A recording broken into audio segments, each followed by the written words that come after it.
Hello दोस्तों, मैं Ajay Kumar Anand student study centre में एक फिर से स्वागत करता हूं। दोस्तों, आने वाले जो क्लास 10th की एग्जाम है, मेरी टीम के द्वारा अच्छे तरीके से वस्तुनिष्ठ प्रश्न करवाया जाता है। तो दोस्तों, ये एनसीईआरटी बेस्ड क्वेश्चन है, सभी एग्जामों के लिए महत्वपूर्ण है, चाहे बैंक हो, एसएससी हो, रेलवे हो, कोई भी अदर कंपटीशन का कोई भी एग्जाम हो, सबके लिए बेस्ट है। तो आइए देखते हैं प्रथम क्वेश्चन क्या है दोस्तों, कि सबसे उत्तम कोयला होता है। कोयला की बात किया जाए दोस्तों, कि भारत में 4 प्रकार के कोयला पाए जाते हैं। कितने प्रकार के कोयला पाए जाते हैं? 4 प्रकार के कोयला पाए जाते हैं। सबसे उत्तम कोयला होता है एंथ्रासाइट, उसके बाद होता है बिटुमिनस, उसके बाद होता है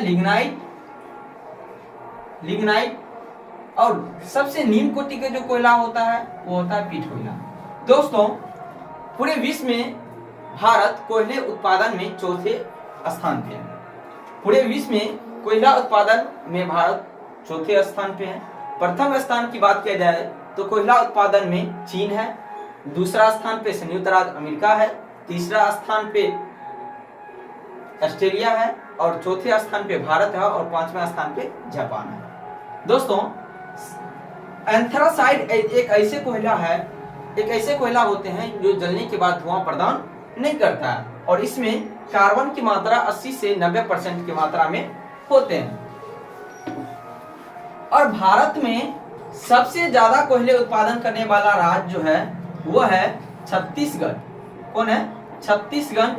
उसके बाद आता है झारखंड, और उसके बाद जो आता है वो होता है उड़ीसा। ठीक ना? ये जो भारत के राज्य है कोयले उत्पादन करने में काफी महत्वपूर्ण है। 1 नंबर पे छत्तीसगढ़, दूसरा नंबर पे झारखंड, और तीसरा नंबर पे उड़ीसा।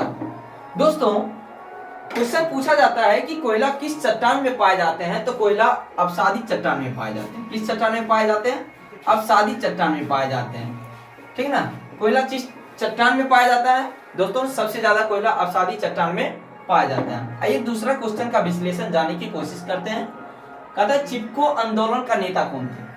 चिपको आंदोलन का नेता कौन थे? दोस्तों, चिपको आंदोलन का शुरुआत सुंदरलाल बहुगुणा ने किया था। कौन किया था? सुंदरलाल बहुगुणा। चिपको आंदोलन का नेता सुंदरलाल बहुगुणा को कहा जाता है। सर्वप्रथम चिपको आंदोलन का शुरुआत 1973 ईस्वी में उत्तराखंड के चमोली जिला में हुआ था। उत्तराखंड के चमोली जिला से चिपको आंदोलन का शुरुआत होती है। दोस्तों, क्वेश्चन पूछा जाता है कि चिपको आंदोलन का नेता कौन होते हैं, तो सुंदरलाल बहुगुणा। चिपको आंदोलन की शुरुआत कहां से हुआ था, तो 1973 ईस्वी में उत्तराखंड के चमोली जिला से चिपको आंदोलन की क्या होती है? शुरुआत होती है। दोस्तों, चिपको आंदोलन किससे संबंधित होते हैं, ये भी क्वेश्चन बार बार पूछा जाता है। तो चिपको आंदोलन वन या कभी कभी पेड़ पौधा भी दिया जाता है, तो चिपको आंदोलन वन से संबंधित है। तो आगे की क्वेश्चन की विश्लेषण जानने की कोशिश करते हैं। कहते हैं नवीकरणीय संसाधन का उदाहरण है। दोस्तों, नवीकरणीय संसाधन वो होते हैं जो समाप्त होने पे पुनः उसका निर्माण किया जाता है। फिर से बोलते हैं, नवीकरणीय संसाधन वो होते हैं जो समाप्त होने के बाद पुनः उसका निर्माण किया जाता हो, उसे नवीकरणीय संसाधन कहते हैं। जैसे सौर ऊर्जा, पवन ऊर्जा, विद्युत ऊर्जा। फिर से सुनिएगा, सौर ऊर्जा, पवन ऊर्जा, विद्युत ऊर्जा, ये सभी जो होते हैं ये नवीकरणीय संसाधन होते हैं। क्या होते हैं? नवीकरणीय संसाधन होते हैं। तो उसके बाद देखते हैं कि अनवीकरणीय संसाधन किसे कहते हैं। दोस्तों, अनवीकरणीय संसाधन उसे कहते हैं जो एक बार समाप्त होने के बाद दोबारा नहीं मिलता है, दोबारा पुनः उत्पादन नहीं किया जाता। अनवीकरणीय संसाधन उसे कहते हैं जो एक बार उत्पादन करने के बाद दोबारा उत्पादन नहीं कर सकते हैं, उसे हम अनवीकरणीय संसाधन कहते हैं। जैसे कोयला, पेट्रोलियम, गैस एवं खनिज पदार्थ। फिर से सुनिएगा, कोयला, पेट्रोलियम, गैस, खनिज पदार्थ, ये सभी अनवीकरणीय संसाधन होते हैं। उसके बाद दोस्तों आइए अगला क्वेश्चन देखते हैं कि सामुदायिक संसाधन का उदाहरण है। दोस्तों सामुदायिक संसाधन उसे कहते हैं जिसमें कोई भी कार्य एक व्यक्ति नहीं, एक से अधिक व्यक्ति मिलकर कोई भी कार्य करते हैं तो वह सामुदायिक संसाधन के अंतर्गत आते हैं। जैसे मंदिर, मस्जिद, सार्वजनिक स्थान या पार्क या खेल का मैदान, ये सभी सार्वजनिक संसाधन के उदाहरण के अंतर्गत आते हैं। उसके बाद देखते हैं दोस्तों काली मिट्टी का दूसरा नाम क्या है। दोस्तों काली मिट्टी का दूसरा नाम है रेगुर मिट्टी। काली मिट्टी का दूसरा नाम क्या है? रेगुर मिट्टी है। अगर भारत में सबसे अधिक मिट्टी पाया जाता है तो वो पाया जाता है जलोढ़ मिट्टी। भारत में सबसे ज्यादा अधिक मिट्टी पाया जाता है तो वो पाया जाता है जलोढ़ मिट्टी, जो सबसे ज्यादा उपजाऊ होती है, जो सबसे ज्यादा क्या होती है? उपजाऊ होती है। क्या होती है? उपजाऊ होता है। भारत में सबसे ज्यादा कौन मिट्टी पाया जाता है? जलोढ़ मिट्टी पाई जाती है, जो सबसे ज्यादा क्या होती है? उपजाऊ होती है। और काली मिट्टी का दूसरा नाम क्या है? रेगुर मिट्टी। उसके बाद आइए दोस्तों, कहता है संसार के सबसे कीमती संसाधन क्या है? तो संसार का सबसे कीमती संसाधन होते हैं खनिज। संसार का सबसे कीमती संसाधन जो होते हैं दोस्तों वो होता है खनिज।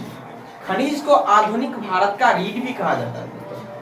दोस्तों खनिज को आधुनिक भारत का रीढ़ भी कहा जाता है और उद्योग का जननी भी किसे कहा जाता है? खनिज को कहा जाता है। तो याद कीजिएगा दोस्तों, फिर से सुनिए, आधुनिक भारत का रीढ़ किसे कहा जाता है दोस्तों? खनिज को। और उद्योग का जननी किसे कहा जाता है? खनिज को। तो संसार के सबसे कीमती संसाधन कौन होते हैं? खनिज होते हैं। उसके बाद दोस्तों देखिए, कहता है सोपानी कृषि किस राज्य में प्रचलित है? दोस्तों सोपानी कृषि जो है सबसे ज्यादा उत्तराखंड में प्रसिद्ध है। कहाँ प्रसिद्ध है? उत्तराखंड में क्या होते हैं? सबसे ज्यादा सोपानी कृषि प्रसिद्ध है। उसके बाद दोस्तों आगे के क्वेश्चन देखते हैं कि बृहद क्षेत्र में जल की उपस्थिति के कारण क्या कहते हैं? दोस्तों बृहद क्षेत्र में जल की उपस्थिति के कारण इसे नीला ग्रह के नाम से जाने जाते हैं। दोस्तों सभी को पता होंगे कि ग्रह 8 प्रकार के होते हैं, जैसे सोम, मंगल, बुध, बृहस्पति, शनि, अरुण, वरुण, ये ग्रह होते हैं, ठीक ना। और पृथ्वी जो होते हैं वो उपग्रह। क्या है? उपग्रह। और सबसे अगर भारी ग्रहों की संख्या ग्रहों की बात करें तो होता है बृहस्पति। आगे देखते हैं दोस्तों, कहता है कि भारत की केंद्रीय बैंक है। दोस्तों सभी को पता होना चाहिए कि भारत का केंद्रीय बैंक है bank of India. Bank of India Bharat का केंद्रीय बैंक होते हैं, जिसका स्थापना 1935 ईस्वी में किया गया था। तो कभी कभी ये भी क्वेश्चन पूछ दिया जाता है कि केंद्रीय बैंक की स्थापना कब होती है? 1935 ईस्वी में केंद्रीय बैंक की क्या होती है? स्थापना होती है। और इसकी मुख्यालय कहाँ है? तो मुंबई में। कहाँ है? मुंबई में। आइए आगे की क्वेश्चन देखते हैं। कहता है पृथ्वी का फेफड़ा किसे कहा जाता है? दोस्तों पृथ्वी का फेफड़ा वन को कहा जाता है। किसे कहा जाता है? वन को। पृथ्वी को बैलेंस करने के लिए, कंट्रोल करने के लिए, यानी संतुलन करने के लिए 24% वनों की क्या होती है? 24% वनों की क्या होती है? आवश्यकता होती है। तो पृथ्वी का फेफड़ा किसे कहा जाता है? वन को। और पृथ्वी को संतुलित करने के लिए कितने प्रतिशत वनों की आवश्यकता होती है? 24% वनों की क्या होती है? आवश्यकता होती है। तो दोस्तों इस प्रकार से इसको याद रखिएगा। आगे देखते हैं दोस्तों, कहता है कि मरुस्थलीय मृदा किस राज्य में पाया जाता है? दोस्तों मरुस्थलीय मृदा कहाँ पाया जाता है? तो राजस्थान में पाया जाता है। कहाँ पाया जाता है? राजस्थान में। मरुस्थलीय मृदा कहाँ पाया जाता है? तो राजस्थान में पाया जाता है। आगे की देखिए दोस्तों, कहता है सिंधु मैदान वनस्पति पेड़ पौधा कौन से होते हैं? यानी सिंधु मैदान में कौन कौन से वनस्पति पाए जाते हैं? तो दोस्तों याद रखिएगा, सिंधु मैदान में पाए जाते हैं बांस, बबूल, ठीक ना। ये सभी वहां पे क्या होते हैं? पाए जाते हैं। और वृक्ष पाए जाते हैं कहाँ पे? सिंधु के मैदान में बांस और बबूल का वृक्ष पाए जाते हैं। दोस्तों बबूल के वृक्ष से हमें गोंद का भी निर्माण करते हैं। दोस्तों अगर ये चैनल के माध्यम से आपको कंटेंट अच्छा लगा हो तो मेरे चैनल को सपोर्ट कीजिएगा, लाइक कीजिएगा और इसे अपने दोस्तों के साथ शेयर कीजिएगा। धन्यवाद।